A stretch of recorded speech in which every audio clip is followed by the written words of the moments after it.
This is an overhead shot of the glass shop. In the lower left-hand corner is the glass-blowing bench, and just behind that are the buckets that hold the tool called the blocks that I use for shaping the glass when it's very hot. And just to the right of that are the jacks, tweezers, shears, and a wet newspaper patty that I use for shaping the glass. Just off the top of the screen are the furnaces. These include the main furnace, which hold the glass, and the glory holes on either side, which are for reheating the glass. So as you see me here walking away from the furnace, I've taken the first gather of glass. That's going to be the foundation or the start of the entire large piece that we're going to be making. The piece actually is 6 foot 9 inches tall when it's complete. And this is the very first gather of molten glass out of the furnace. My assistant Matt is in the frame now. We're discussing what's going to happen next.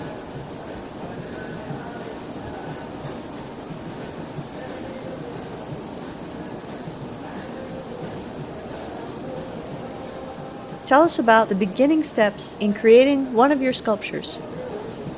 The beginning processes of this sculpture are slow. We build up slowly the layers of clear glass and then add layers of colored glass, in this case reds and yellows, dark pinks.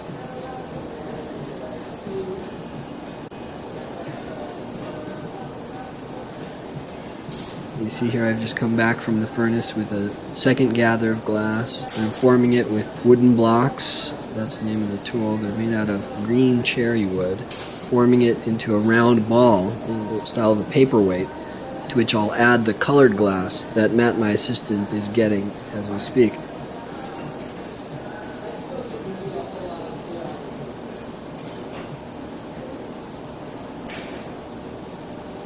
But here you've just seen me cut a imperfection or a bubble or a stone or something I don't want in there. I just cut out, and I'm blocking it back up around again.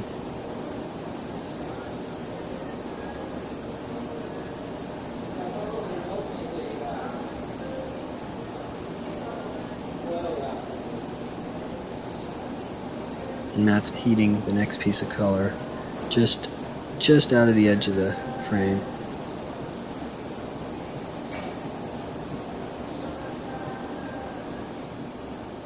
The glass is obviously very hot, but you said the blocks are made out of wood, so why doesn't the glass burn the blocks? The glass is very hot, but it's a poor conductor of heat. Blocks are soaked in water. The blocks do actually burn, but very slowly. It creates a layer of carbon on the inside of the block, and then steam is formed as the soaked block is used against the glass, and the steam actually creates a barrier between the wood and the glass because it doesn't get over about 300 degrees in the presence of water. Because water, of course, boils at 212, and then the steam is a little hotter than that, so blocks that last for a long time.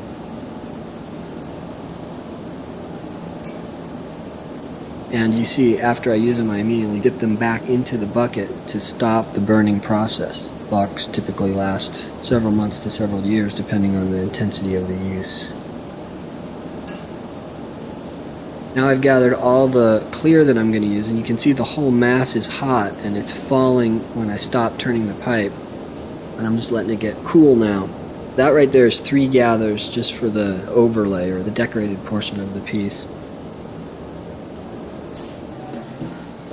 And you see Matt's here heating up the first color, which is either an opaque red, yellow, or orange.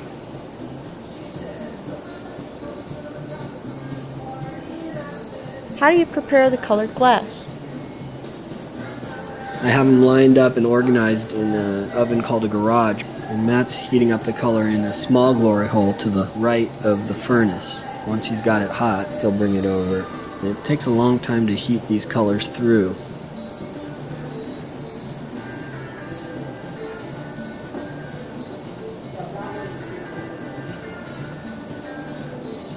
And I've lined up yellow, orange, red, opaque colors, and then orange, red, and burgundy or cranberry over the top of that.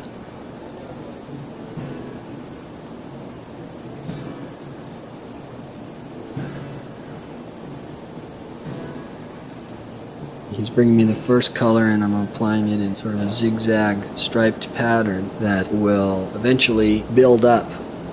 as we build up the layers of color. In the clear spaces that are left where the glass isn't, I'll put another color and then I'll layer more colors on top of that so that the overlapping and crisscrossing of the colors create an interesting sort of painterly pattern.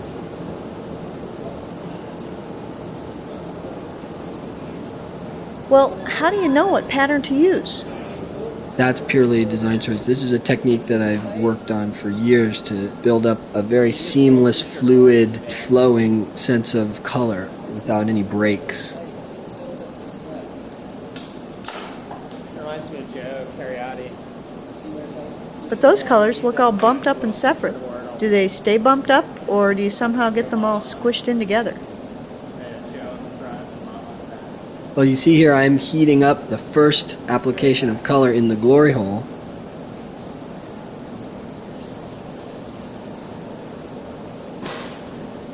Right now I'm about to take it to the marver, and I'm marvering it. That steel table is called a marver, and I'm incorporating that color that I've laid onto the ball of clear right into that ball by heating it up and smashing it down into the colors.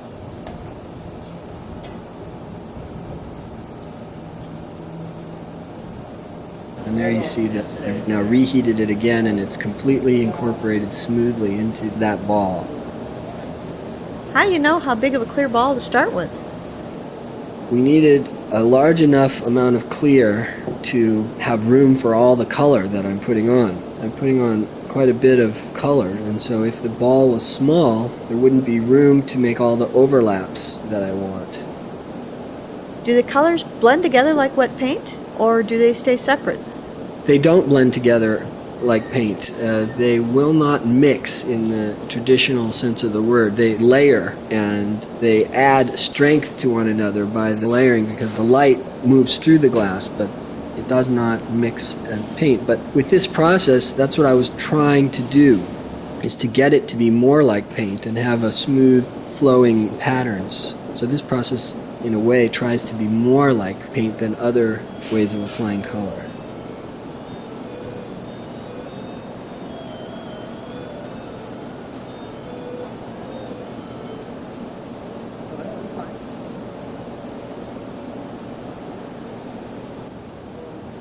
So you're coming from that super hot furnace directly to what must be a really cold steel table. With such a huge change in temperature, why doesn't the glass just break? That's a good question. The answer is that the glass is very hot, and as I said, it's a poor conductor of heat. So it doesn't like to give up its heat, and it doesn't cool off enough for it to break. But if I left it on the table for long enough, it would actually explode from cooling too fast.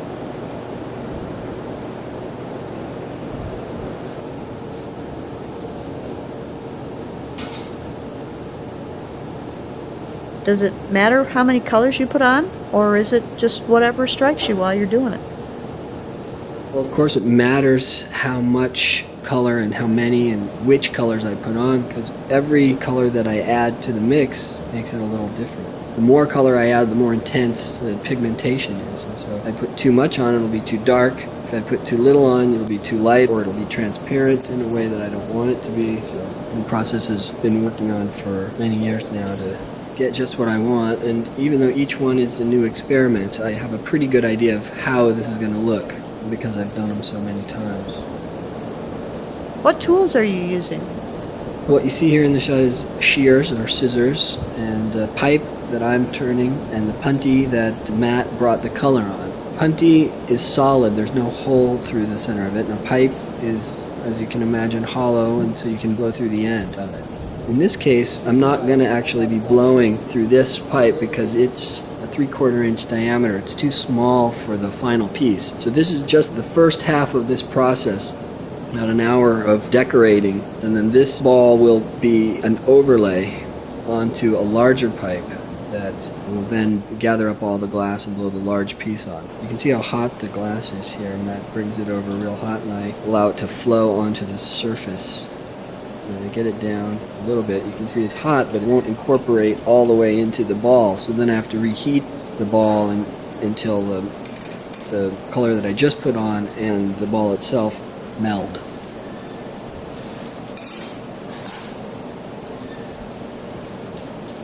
How hot is that furnace? The glory hole is about 2200 degrees. I don't have an exact temperature on it, but it's about 21 to 2200 degrees.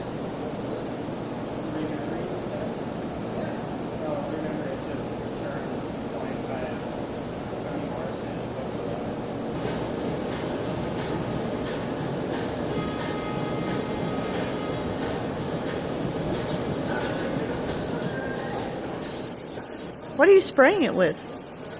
I'm cooling it here with the compressed air because the next color is coming soon and I need the ball to get cold so that when Matt brings me the next color and I then reheat it in the glory hole, the main mass of the ball won't get too hot and melt off the stick. So the real trick is maintaining a balance between hot and cold depending on what the next step will be.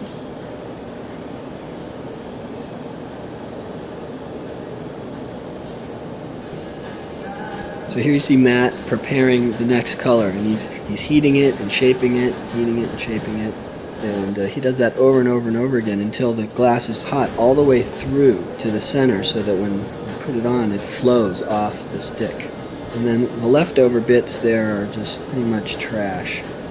When the punties and the pipes go back in the bucket, they cool off to the point where the glass pops off of them or explodes off of them, because the glass has a different rate of cooling than the steel does, and so once it gets to a certain point, it just explodes off the pipe. It can be dangerous, yeah, that's why we keep them hot side down in a bucket. And we always wear our safety glasses in the shop when we're blowing glass. Here you see me heating up again the overlay. I've been calling it the ball, but it's actually going to become an overlay over another bubble that I'll make later. This is what gives the whole piece the decoration.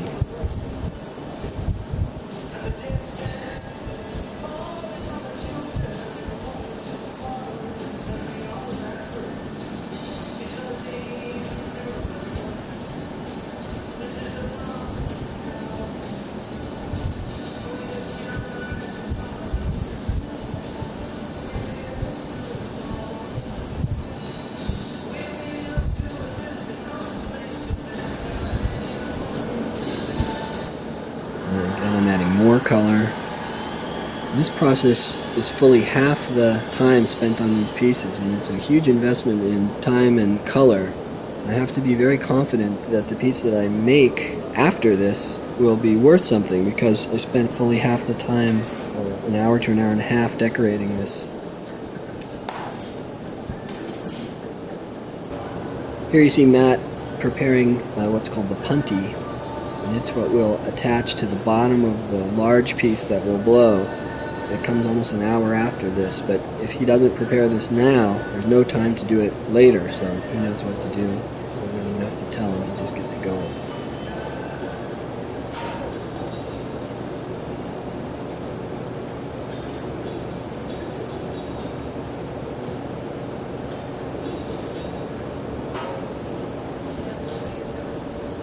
So you can see we're working independently here. He's making that. I'm getting the color fully incorporated into the overlay, checking for imperfections, for bubbles, reheating. Eventually I'll start to pull all the color down to the end. Here you're seeing the piece through the heat shield.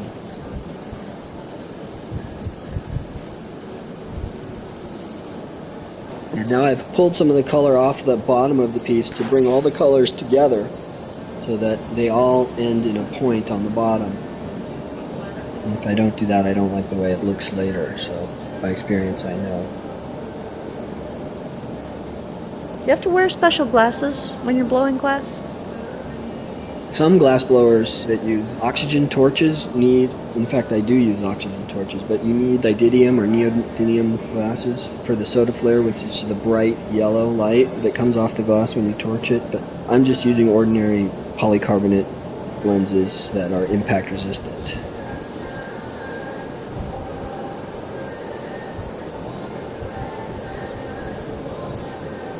This looks like a new pipe with only clear. What happened to the colored ball? Are you starting a second one? Now you can see this pipe is much larger. It's an 1.25 inch diameter pipe, and it's almost a foot longer than the other pipes we were using. And I've taken a large first gather on the end of it, and I'm going to blow the first bubble on the main pipe. So this will be the primary piece, and the color ball from before will now be put onto this pipe. So that's why you see me start what it seems like I'm starting another piece. But Matt has the decorated overlay that we were working on before, and I've prepared it, and he's keeping it on hold and keeping it hot.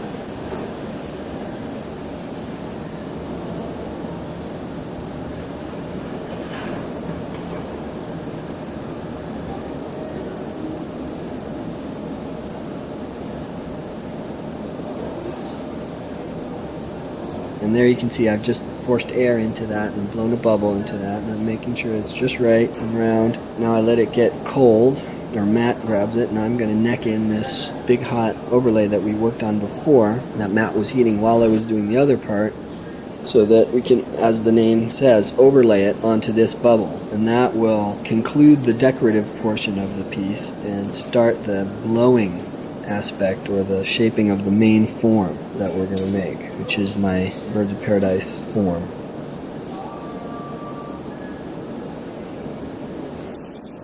Here you can see Matt bringing me the overlay, which is the decorated ball that we were working on, and you can see I'm adding it on top of the bubble that I just blew, and it's very hot and very heavy. I'm forcing it over the bubble that I just blew.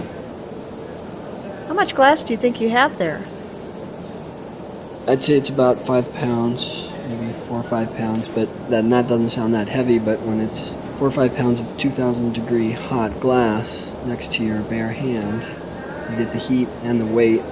This is not heavy compared to what you'll see a bit down the line. When I take the final gather, it's about 25 pounds of glass on the pipe, and the pipe itself weighs about 15 pounds, so it's quite a heavy thing. So here I've fully incorporated the overlay over that bubble, and I'm starting to expand it and inflate it, and doing the blowing part in glass blowing, which there's actually very little of as far as blowing compared to all the rest of the stuff that we do.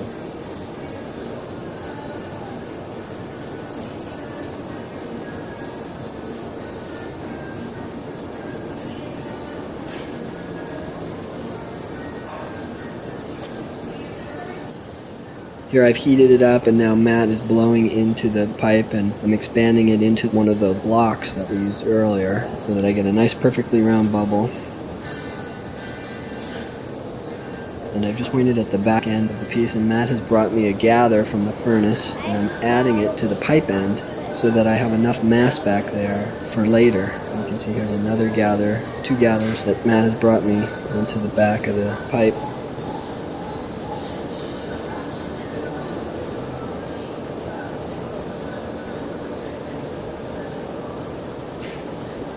You'll see it's all nicely neatened up in the back, and I'm cooling it with the compressed air. How do you get them to swirl? The colors swirl together by the way that I put them onto the overlay. And once I incorporate it all into the ball, and then I gather it down to the end and snip it off and give it a little twist, and then when the overlay comes, the ball is basically flattened and folded in half, so you're seeing through a double thickness of that decorated ball. What we're seeing here is a shot of the bubble. It's now a bubble. The overlay has gone over the bubble on the large pipe, and it's been gathered all down to a point at the bottom. I've snipped it off, and it's slightly twisted, and you see the swirl of color that I've created throughout this long process of decorating the overlay. Now we're letting it get cold, and I'm letting the ball get cold enough, or the bubble get cold enough, and